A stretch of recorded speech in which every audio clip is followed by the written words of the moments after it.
yang dikasihi oleh Tuhan, silakan kembali. Malam hari ini, shalom semuanya. Ya, kita bersuka cita oleh karena anugerah Tuhan yang begitu luar biasa dalam kehidupan kita. Jikalau tahun 2021 Tuhan izinkan untuk kita melewati dengan penuh sukacita dan damai sejahtera. Dan saat ini juga Tuhan mengizinkan kita bersama-sama memasuki di bulan Januari di hari ke-21. Itu karena semua anugerah daripada Tuhan. Oleh karena itu kita memberikan hanya untuk kemuliaan bagi Bapak Ibu. Bapak Ibu yang dikasihi oleh Tuhan Yesus Kristus, sore hari ini kita akan merenungkan bagian firman Tuhan yang terambil dari 1 Petrus 1 ayat 22. Ya. 1 Petrus 1 ayat 22. Firman Tuhan saya akan bacakan. Bunyinya demikian. 1 Petrus 1 ayat 22. Karena kamu telah menyucikan dirimu oleh ketaatan kepada kebenaran, sehingga kamu dapat mengamalkan kasih persaudaraan yang tulus ikhlas. Hendaklah kamu sungguh-sungguh saling mengasihi dengan segenap hati. Yang berbahagia adalah mereka yang merenungkan firman Tuhan dan melakukan tiap-tiap hari. Terpujilah Tuhan Yesus. Bapak Ibu, bagian firman Tuhan ini adalah tema dari PGI, ya, dengan KWI, yang mungkin Bapak Ibu sudah dengar dari bulan Desember pada saat perayaan Natal. Karena semua gereja-gereja yang di bawah PGI memakai tema dengan tema cinta kasih Kristus yang menggerakkan persaudaraan. Sekali lagi, tema yang kita akan renungkan pada malam hari ini yaitu cinta kasih Kristus yang menggerakkan persaudaraan. Bapak Ibu yang dikasihi oleh Tuhan Yesus Kristus, kalau kita melihat dari bagian firman Tuhan ini, kita tahu bersama atau mungkin kita melihat dalam 1 Petrus 1 atau seterusnya, ini ditulis oleh Rasul Petrus. Bagian-bagian firman Tuhan ditujukan kepada mereka yang di perantauan. Contohlah kita yang ada di Jakarta ini, ya, kita kan bukan asli orang Betawi, tapi kita dari asal. Tuhan membawa kita untuk ke tempat. Tetapi, ya, jemaat-jemaat yang ada di dalam perantauan itu, kita bisa lihat dalam 1 Petrus 1, ya, orang-orang pendatang atau perantauan yang ada di Pontus, Galatia, Kapadokia, itu 1 Petrus 1 ayat 1. Itu bukan berarti mereka berada di perantauan dalam keadaan zona aman. Tidak. Tetapi justru dalam situasi mereka itu tidak dianggap atau bisa dikatakan mereka mengalami tekanan-tekanan dalam hidup. Sehingga untuk melewati situasi-situasi seperti itu tidak mudah bagi mereka. Tetapi bagaimana Rasul Petrus tetap mendorong mereka, mengingatkan mereka agar supaya mereka tetap bertahan dalam situasi. Kita tahu bersama juga kita sudah 2 tahun melewati suasana yang tidak mudah bagi kita. Banyak saudara-saudara kita yang sudah pergi duluan oleh karena ketemu. Tetapi banyak juga saudara-saudara kita kehilangan. Tidak mudah situasi-situasi seperti ini. Tetapi mari kita melihat dari bagian firman Tuhan, bagaimana Rasul Petrus mengingatkan untuk jemaat yang ada di perantauan. supaya mereka sungguh-sungguh tetap hidup. Kita melihat ada beberapa bagian yang kita akan lihat dari bagian firman Tuhan ini. 1 Petrus 1 ayat 2. Yang pertama, kita akan melihat dari bagian firman Tuhan ini bahwa hidup dalam Kristus. Kita perhatikan ayat 22 bagian A ini dikatakan, kamu telah menyucikan diri. Sebelum ayat ini kita melihat sebelumnya juga bahwa di sini dikatakan bahwa kuduslah kamu sebab aku. Dalam situasi seperti itu, dalam tekanan, suasana yang tidak nyaman, untuk mempertahankan identitas mereka, bisa dikatakan bahwa mereka sudah menjadi anak-anak Tuhan.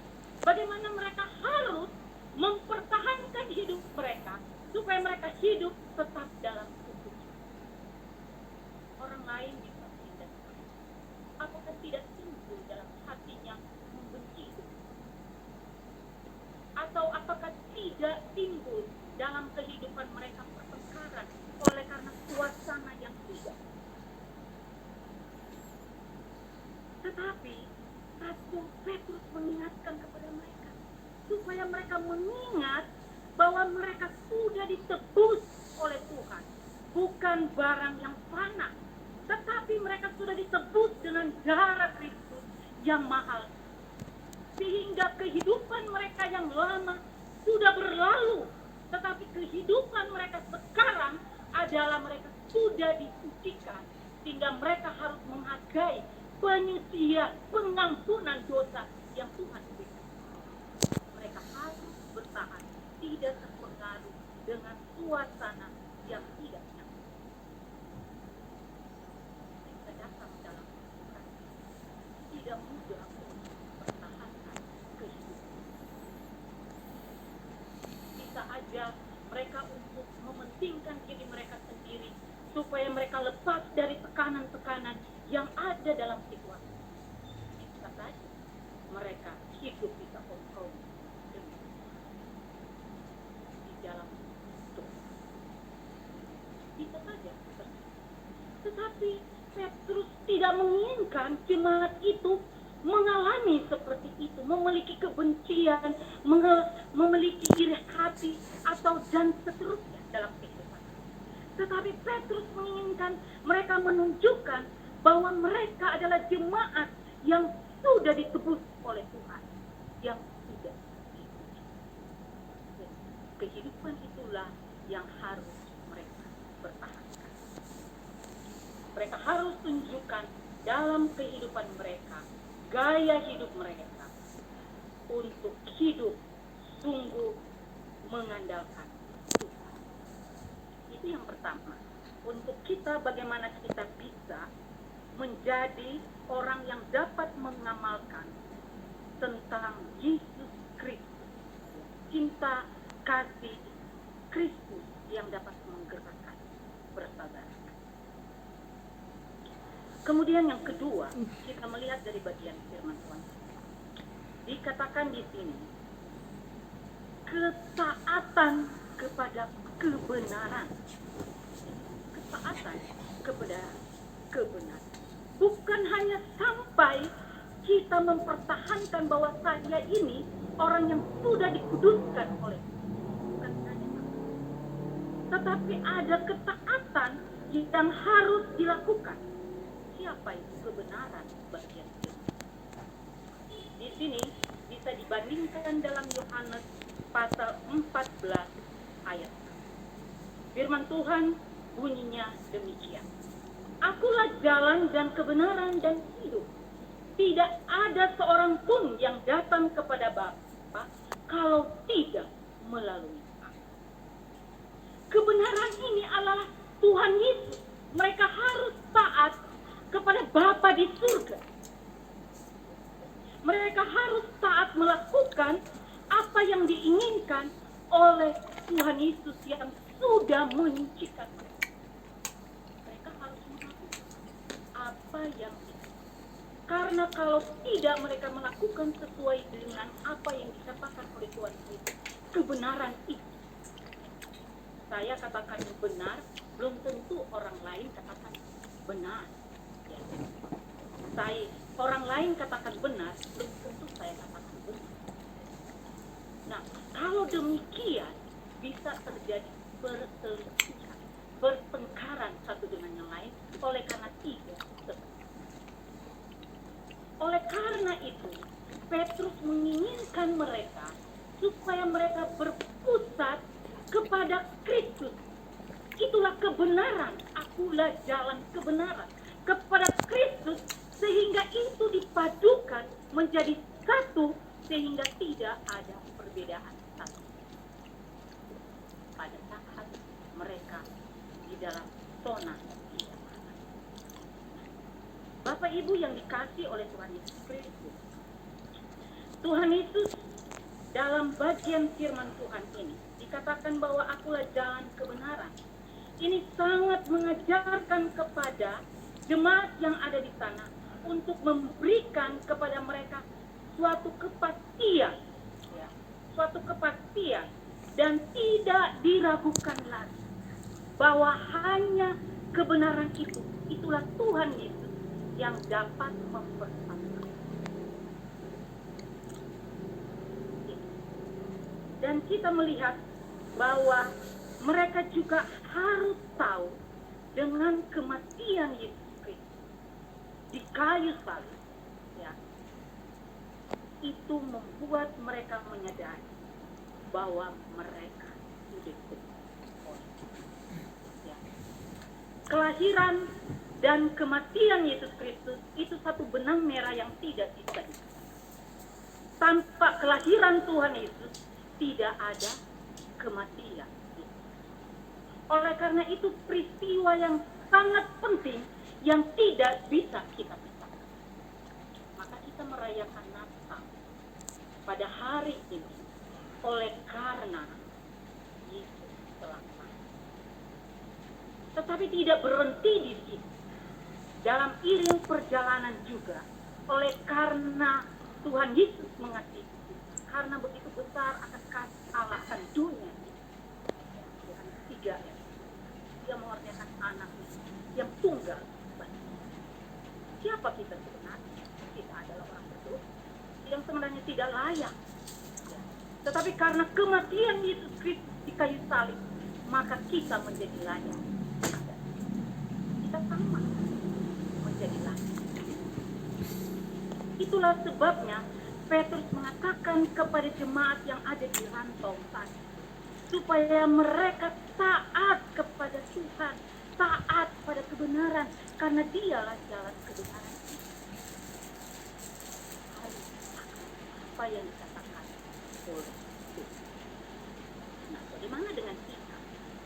Kalau kita mau taat, tentu kita juga harus selalu setia merenungkan Tuhan. Karena lewat firman Tuhan itu yang akan menuntut dalam kita mau ke kiri, kita mau ke kanan, kita mau ke kiri. Dipimpin. Lalu kan kita katakan pimpinlah langkah. Kalau kita sudah serahkan kepada Tuhan untuk memimpin, berarti kita mau taat akan kepada kebenarannya, maka kita juga harus kita tidak. Bapak Ibu yang dikasihi oleh Tuhan, kalau kita menyadari kita sudah dan kita taat akan kebenaran, maka kita melihat bahwa kita bukan berhenti, tetapi bagaimana kita mengamalkan cinta kasih Kristus itu kepada kita, kepada jemaat yang ada di rumah, mengamalkan kepada orang-orang. Kalau kita cocok, ya, itu gampang mewujudkan hati kepada orang lain. Karena kita cocok, kita searah, ya, gampang. Tetapi bagaimana kalau dia tidak cocok dengan kita? Yang seringkali mungkin menyakiti kita, yang seringkali selalu menindas kita. Ya, bagaimana kita mewujudkan hati? Petrus sudah mengingatkan kepada mereka, mereka harus mempertahankan hidup kesucian sudah atau hidup. Maka disitulah letaknya mereka dapat mengamal, melakukan cinta kasih Kristus kepada saudara. Tidak memandang siapa dia, ya, latar belakang siapa dia, tidak memandang. Karena di hadapan semuanya sama. Tidak. Kita melihat di sini ayat bagian berikutnya, ya, bagian yang ketiga, mengamalkan. Dikatakan di sini, kamu dapat mengamalkan kasih persaudaraan yang tulus ikhlas. Tulus ikhlas dan setia. Mengamalkan berarti harus menerapkan dalam kehidupan kita tiap-tiap hari. Bukan hanya pada momen-momen tertentu, tetapi tiap-tiap hari. Di sini katakan mengamalkan. Nah, kalau kita melihat dikatakan di sini kasih persaudaraan. Ya, kita melihat di sini lebih jauh lagi dikatakan bahwa di situ memakai kata. Kalau kita tahu bersama bahwa kasih itu kan ada kasih eros, ya, antara orang perempuan dan laki-laki, saling jatuh cinta. Kasih soge bahasa Yunani itu adalah yang dalam keluarga yang bersama.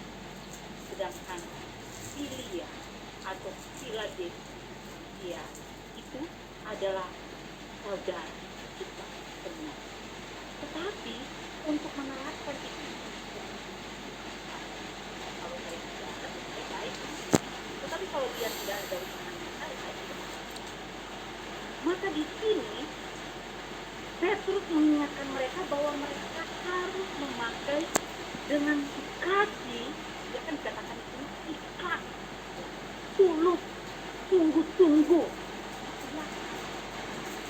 Kasih Kristus yang menguasai kehidupan sehingga mereka dapat mewujudkan itu dalam kehidupan. Kasih agape itu adalah kasih yang tidak menuntut balas. Kasih agape itu adalah kasih yang tidak mementingkan diri sendiri. Kasih agape itu adalah kasih tanpa batas dan tanpa usia. Kita sudah mengenal bagaimana Yesus dengan pengorbanannya yang begitu luar biasa kita disebut dan kita menjadi layak. Kalau saya kasih ini sama kamu, maka kamu pun harus kasih kepada saya. Tetapi kalau sudah memberi, ya memberi. Ikhlas berarti kita tidak mengingat-ingat lagi apa yang kita sudah berikan kepada Allah. Ini dikatakan ikhlas, hendaklah kamu bersungguh-sungguh.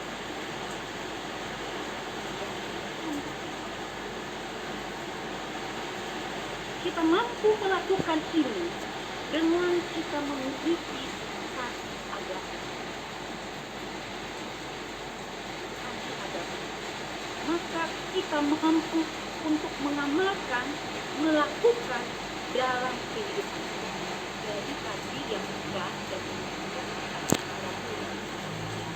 di depan, tetapi kalau di belakang,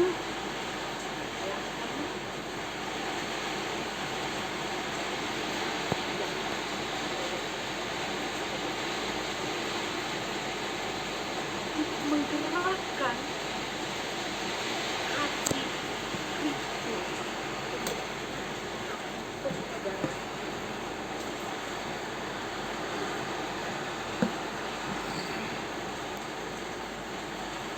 Di sini dikatakan saling mengasihi lebih jauh lagi dengan segenap hati.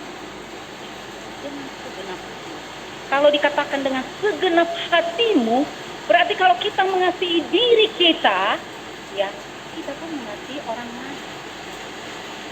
Bukan hanya sebatas diri kita, egoisnya kita. Bukan. Tetapi kalau dikatakan segenap hatimu, ini menunjukkan bahwa kita sungguh-sungguh dengan ikhlas mengasihi orang itu sebagaimana saya mengasihi diri saya pun mengasihi orang lain. Siapapun dia dalam Bapak Ibu yang dikasihi oleh Tuhan Yesus Kristus. Bagian firman Tuhan ini, Rasul Petrus sungguh-sungguh menekankan mereka supaya mereka dapat mengamalkan dalam kehidupan mereka. Di dalam kehidupan mereka itu menjadi gaya hidup mereka. Sebagai orang percaya, identitas mereka memiliki cinta kasih Kristus yang diamalkan untuk orang lain. Sehingga itu menjadi satu dengan yang lain. Yang kuat menolong yang lemah. Yang lemah dapat ditolong. Oleh karena apa? Oleh karena cinta kasih Kristus itu yang dapat dipersatukan satu dengan kita. Nah, itulah yang diinginkan oleh Rasul Petrus kepada jemaat yang saat itu dalam keadaan zona. Nah, Bapak Ibu yang dikasihi oleh Tuhan, bagaimana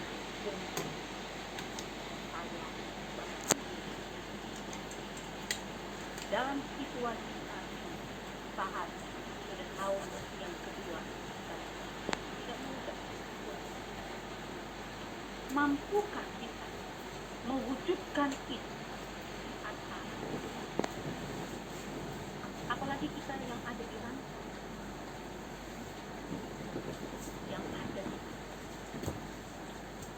satu dengan yang lain, bagaimana kita bangun satu dengan yang lain kita wujudkan di dalam sebagai orang-orang yang dipilih oleh Tuhan untuk diselamatkan, menjadi orang-orang yang dapat berkat di dalam kehidupan. Mungkin bukan masalah materi, tetapi kita pun mengatakan kepada orang lain saja untuk memberikan kekuatan bagi nah, sehingga dia merasa tidak sendiri ada di atas. Dia tidak merasa bahwa dia hanya sendiri, tetapi dia merasa bahwa dia banyak saudara. Walaupun karena kasih agape tidak memandang apa.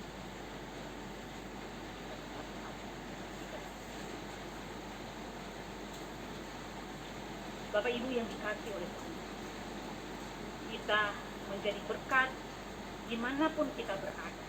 Kita bisa wujudkan cinta kasih Yesus Kristus kepada siapa saja kita berada. Dan sebentar nanti kita akan melihat lagi pelantikan pemuda antara kita. Kita punya setiap program-program yang ada di depan. Bahwa bergaya mewujudkan kita. Jadi kita sama bekerja sama dikatakan kita diberkati. Kiranya kita memiliki kehidupan kita, hidup kudus di hadapan, hidup taat kepada Tuhan, mengamalkan kita dengan ikhlas, sungguh dalam